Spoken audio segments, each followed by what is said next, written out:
Hello and welcome to the show. Today we have with us the top team of Blackstone Real Estate with us. Let me welcome on the show Kenneth Caplan as well as Tuhin Parikh joining us on the show.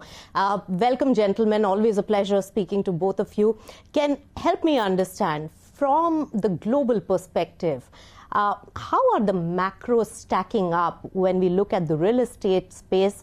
And from the Blackstone's point of view, how is real estate investments looking at this point? Well, first, I'd just say thank you for talking to us. It's great to be here. It's great to be in India. On a macro standpoint, we're in this uncertain time, right? A more challenging environment. We have COVID still creating disruptions. We have obviously geopolitical conflicts happening. Yes. We have rising inflation and rising interest rates, and that's creating a more challenging backdrop and challenging environment. Yes. In terms of what's driving that, right? We have demand that's been increasing. I mean, I'm based in New York in the United States. We're seeing, economy reopening after COVID, a tight job market, a lot of fiscal stimulus that really stimulating a lot more demand than supply can keep up with. And that's obviously triggering inflation. With higher inflation, you're seeing higher interest rates. And with higher interest rates, we're seeing in the U.S., the Fed trying to tamp that down. And that's creating an environment where people are questioning, how much of that tightening do you have and what does that mean for growth? In general, we're seeing slowing growth in the U.S., slowing growth in parts of Europe, obviously, again, with the Ukraine situation, and slowing growth in other parts of the world as well. But yes, that's generally what we're seeing. Here in India, actually, you're seeing greater growth. You are seeing that inflation and some higher interest rates, but you're seeing a higher level of growth, which is actually really encouraging and positive here in India. In terms of real estate, real estate has been a good place to be historically in a higher inflationary environment, right? Real estate's a hard asset. When steel and lumber and energy and labor costs all go up, those are all inputs to building buildings, the type of buildings that we own. So when that gets more expensive, it inherently suggests that there's greater value, greater supporter of value for real estate. It also mitigates new supply. So that's generally been a positive. Yes. And real estate's generally viewed as an interest rate hedge or providing interest rate protection, because if you look historically, real estate cash flows have kept up with inflation. Again, if you look at the U.S. over the last 25 years, it's actually outpaced inflation. For us in our business, we don't just buy the index. We are high conviction, highly thematic investors. And when you look at, again, those cash flows outpacing inflation, it's been very uneven. Yes. So our biggest theme has been logistics. It's about 40% of our global portfolio. Yes. That's well outpaced inflation. Yes. If you own malls, well, that's been a very positive thing here in India that hasn't been so positive in the U.S. So depending on what you own, you've been able to well outpace inflation. Yes. Again, we're high conviction, highly thematic investors. About 80% of our portfolio is in logistics, residential, life science office, and hotels. Yes. In each of those sectors, again, I look to the U.S. because that's our biggest single market. Each of those areas, you have market rents outpacing inflation by 2 to 4 times. And to us, where you want to be is, again, for us, real estate, hard asset business, where you have pricing power, where you have the stronger tailwinds, stronger fundamentals, where you can drive revenues and really benefit from that inflation on the revenue side, while hopefully minimizing the negatives of inflation from the expense side. Right. Unfortunately, that's where we are with our portfolio. So very good overview of the several markets. But here in India, while your focus has been on logistics, but here in India, you're the largest owner of office space. And how is that shaping up at the moment, given the new changed macro environment? Being a $20 billion portfolio manager, what are you looking at? So, as Ken mentioned, we are highly thematic investors. So we invest on what we call long-term trends. So in office, the trend that we're investing on is the fact growth of the offshoring and IT outsourcing business in India. Yes. Now that honestly has accelerated during COVID. So we had work from home issues, but the hiring pace has doubled in India in the last couple of years. That's extremely good underpinning of fundamentals of office business. Yes. And we're seeing that now as people are coming back to office, demand for office is actually quite strong. Yes. And we are seeing that recovery across our entire portfolio in office, retail, where recovery has been the strongest so far, where people are going out to shop, to consume, to see movies. our malls are performing much better than they were at peak at 2019. Right. And then our newest portfolio, where again we are one of the largest owners of warehousing, where the e-commerce tailwinds and GST leading to formalization of the Indian economy is really propelling, new tenants coming in space and take up of space. Yes. So these three areas are now, of course, it has been a challenging moment when the entire COVID lockdown was taking place. But Tuhin, are you now certain that even though there is hybrid model, but the vacancies, it seems, have been dropping, how are the rental pricing stacking up at this point? That will give us a sense of the entire rental business that you have. Right. So, when COVID hit, obviously people, world came to a standstill for a few months. People didn't know what was happening. And that point in time, there was a high level of uncertainty, whether people ever come back to office, what will happen. I think two trends have come out. One is people may want more flexibility in their work life, but the fact that office center of your work life has also become reality. So we see coming back to office, and office being a part of people's work life, not going away. Okay. Right? And given rental pressures is, as Ken mentioned, inflation is increasing the cost of producing the same assets. The interest rates is reducing the amount of development people can do. Yes. Therefore, we actually see rentals firming up in India because replacement costs are going up. The same office building takes 20%, 30% more to develop than it took 2 or 3 years ago. Yes. So, that's pretty good underlying fundamentals for existing stuff that we own. Right, and I would say that even currency depreciation could impact because 80% of the rental space is really taken by the foreign players. So currency depreciation is helpful to us in two ways. Yes. One is it makes India a more competitive destination as far as offshoring concerned. Yes. And that we are seeing from the number of RFPs that we now see for taking up space in India and the hiring strength we are seeing. So that's good for that. Yes. And the good part about currency depreciation also is that it increases the price of imported materials and therefore pushing up price of developing the new assets. Right. Therefore, when we see currency depreciation, we also see the silver lining, which is increased long-term rental growth. Right. That kind of follows that.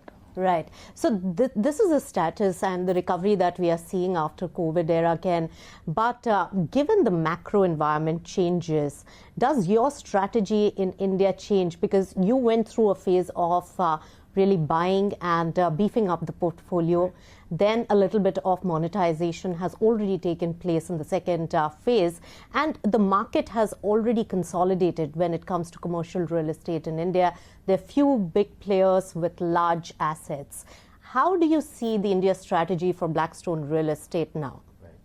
So it's a good question. I'd say for us, what we look at, and partly what I've been doing here during my trip, is to meet with our portfolio companies, with our team here, and with our partners. One of the benefits that we have is, here in India, we've had this established business. We've been in India for 16 years.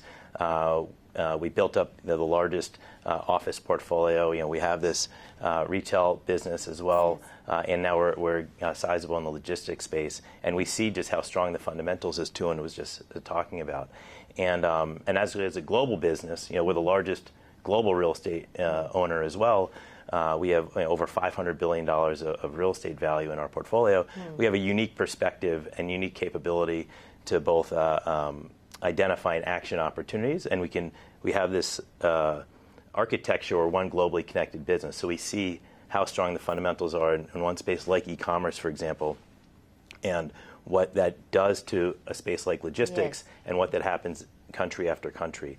And we see India, and we see how early stage e-commerce growth is, for example, in India, and we say, okay, at only 6 or 7% of e-commerce penetration for e-commerce here, and an area that's growing at 30+% a year over the last 5 years. And we just know from what our experience has been in the U.S., in Europe, and other parts of Asia, what happens as that e-commerce growth continues, and what that means for demand for logistics space, and what that means for underlying fundamentals. We're at record low vacancy rates, record rent growth in the U.S., in Europe, and other parts of Asia.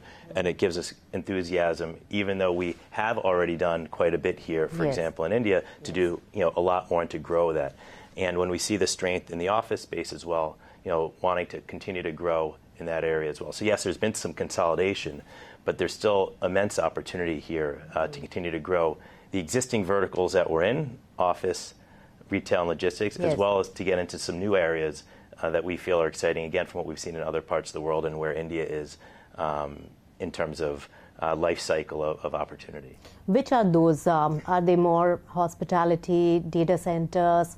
Which are the areas, the new areas where you're focusing more on for more investments? Well, those are definitely two that I would have said at the top of our list. So hotels are an area that we've been investing in since the beginning of our existence. We've been investing in real estate over 30 years, and it's what we've done from the beginning in real estate. We actually have a number of hotel investments here in India. It's an area that globally we're very enthusiastic about investing more into, and that would include India. So that would be an area. Data centers as well, frankly. I mean, you named two areas. In data centers, we bought a company called QTS in the U.S. last year. We've had great initial success, not only with the portfolio, but growing that business. And we look for similar opportunities here in India. And we're studying other areas to grow in as well. But those are two good examples. And again, that's partly why I'm here and what we're constantly looking at, where those opportunities, where those strong tailwinds could be. We say the good neighborhoods where we want to invest, where again you have, particularly in this environment, that pricing power and where you can drive outsized growth and performance. How much are you looking at deploying in India, and has India's role or India's participation in your overall global portfolio notched up given your bullishness on the Indian market?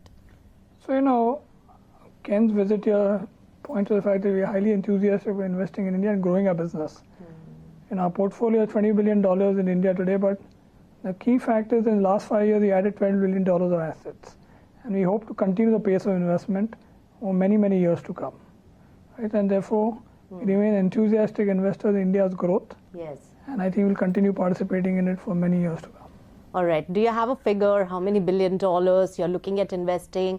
Or will it be more monetization as this phase of growth for Blackstone? For us, we don't start with a target, right? But we started the business 16 years ago with zero. We need $20 billion in 16 years, of which we achieved $12 billion in 5 years. So you can do the math if we keep the same pace of growth going. Yes. We don't want to slow down. Okay. And as far as monetization is concerned for us, we are fiduciaries. We need to return capital to investors at some point in time. So we invest and we exit investments as they mature. And we've done public sales of our retail stock, which is public news. We've done recapitalizations, we've done private sales, so we've done all. So India has been a great investment destination for us and a destination where we produce good returns for investors. By the way, I would just add that we're both focused on real estate, but we have a private equity business that's also been really active and really successful and wants to continue to grow here as well. When you look at the real estate and private equity business together, I think it's $60 billion of assets that we have in the country, and that in both areas we want to continue to grow in real enthusiasm for India. Yes, Ken. In fact, private equity has been quite active as well, along with real estate space. But Ken, looking at India's monetization, and the proof of the pudding is in getting returns out of the investments you make, right? So I want to understand from the global scheme of things at Blackstone headquarters, how does India position when it comes to the returns parameters, and what are the expectations going forward? Well, India has been a great performing country for us. We've had a lot of success, again, across the different verticals we've been in here. Office has been where we've been investing for the longest. We continue to invest, but we have returned capital out of our office investments too successfully. And I'd say our returns in India stack up very well for our global business. And it's obviously a big part of why we continue to be enthusiastic, investing more capital here. And I would expect you'll see us continuing to invest and return capital. It's a buy, fix, sell strategy in our opportunistic business. And you'll see us continue to do all three of those things as we look forward. Right. So Tuhin also mentioned about the monetization aspect. So Tuhin, let's reflect on the REIT aspect. It is a fairly new concept that came up in India, and you were the first ones to really have the confidence to take the plunge. And now we gather that there could be more REITs in the offing from your portfolio. You've created separate platforms for different commercial businesses. So is Nexus Mall on the anvil, and what is your plan in terms of some of the other REIT rollouts and exits? I can't comment on whether we'll do more REITs or not, but let me tell you a little bit about the REIT journey that we walked. Yes. As you mentioned, that we worked with the government many years. Regulators were very supportive. Yes. We did the first REIT and showed confidence in the product. And it's been 3 years since we listed Embassy REIT, and the reality is that the REIT has given returns of almost 14.5-15%, while the broader market has given 200 basis points less than the REIT. So it has outperformed the broader market. Outperformed the REIT in market, outperformed the broader equity markets. And we also, the other thing we've seen, that the enthusiasm for the product has increased dramatically. Yes. When we did our first REIT IPO, since then the number of retail investors in our REIT has grown up 8 times. And subsequently, using the REIT, we did the second REIT, the third REIT. I think many more will happen in the country. But more importantly, the government has also used this vehicle to successfully carry on its own asset monetization program. Yes. We have Power Grid listed, NHA had done an InvIT. So, what we are pretty enthusiastic about the fact that we created a product for deepening the capital markets and a process that, capital markets have access to what we consider inflation hedge products, which is what I think a great achievement was.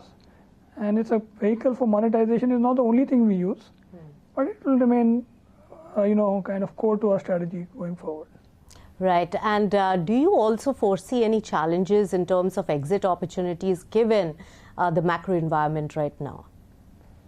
The macro environment is challenging, for all the reasons that Ken mentioned. But enthusiasm for India remains quite high. And we see that among all the global investors investing in India today. So as long as the growth rates in India remain high, I don't think people will be so worried about inflation or the rupee depreciation. And I think so far what we are seeing as we're coming out of COVID, for India the growth prospects remain pretty bright. So if that continues, we don't see that many liquidity challenges in India. All right. So India-based growth opportunities remain strong is the word coming out. But Ken, looking at the present, opportunities and new themes that have been developing, sustainability has been a very big theme. Now, construction, real estate, these kind of areas are not really well known for ESG compliance. But how is Blackstone in a meaningful way contributing to this, especially in your mode of investment as well as your portfolio companies? Right. So ESG incredibly important, to who we are, to how we operate, to what we do, and to delivering long-term value to our investors and creating value in our assets. So we are focused on the E, the S, and the G. As a firm, we made a pledge to reduce carbon emissions by 15%, investments where we control energy consumption, and we have a real concerted effort with dedicated resources. We have an ESG team within real estate, a global team in US, Europe, and Asia, working together, working collaboratively with other parts of the firm and with our portfolio companies. I want to understand one more aspect, Tuhin. How is India placed when it comes to the ESG compliance, especially in the portfolio companies that you see or investment targets that you are looking at? Green buildings, green data centers, how big a reality is that? Actually, in India, we are quite high on the ESG compliance. As Ken mentioned, for us, it's good business. So, one is we have 170, as Ken mentioned, we have 175 megawatts of solar parks, which we invested ourselves and built ourselves to provide green energy to our tenants. Besides that, most of our office buildings, more than half of our office buildings, either LEED Gold or LEED Platinum. Right? And therefore, we're pretty focused on reduction of energy consumption. And then we work pretty hard with many of our communities on improving a community. One Green Mile will be an example. We work with government schools in Bangalore. In Bangalore, we built a flyover outside one of our parks, which we paid for to improve the traffic congestion. We paid for skywalks to ensure that people can safely cross roads. We are building a metro station in Bangalore. So we do a bunch of things around our communities, besides energy consumption being the other linchpin of our ESG business. Right. So Tuhin, I want to finally end with one particular outlook from your end. In each of the portfolios that you are there, or each of the segments of commercial real estate, can you give us a sense on where are they compared to the pre-COVID levels in terms of the recovery? So I'll give you examples with our office business, where I would say 2020 when COVID hit, we were standstill. In one of our portfolios, we leased in the last 12 months over 1 million square feet of new space across 40 to 50 new tenants. And if you see in our embassy REIT, which I mentioned, over 3 years, we delivered over 15% return to investors. Right. In our retail business, for March 2022 compared to March 19, our business was 130% of what it was in March 19. Right. In our warehousing business, we were zero pre-COVID. We are 40 million square feet today. So these are, just give you some data points of where we've grown the business in the last couple of years. All right. So most of the pockets are above pre-COVID levels, and the recovery has been strong in your areas of growth. And you also emphatically mentioned that rentals are also hardening when it comes to the office space. All right, so those are very important takeaways, and overall sentiment is very bullish, and more investments as well as deal activity can be expected from Blackstone Real Estate. So you'll have a very, very busy time here in India, I'm sure, but thank you so much for this clarity as well as insights on your area of business. It was great chatting with both of you. Thank you so much, Ken and Tuhin. Thanks so much. Thank you, Nisha. Thank you, Nisha. Thank you, and thanks to all our viewers for tuning in.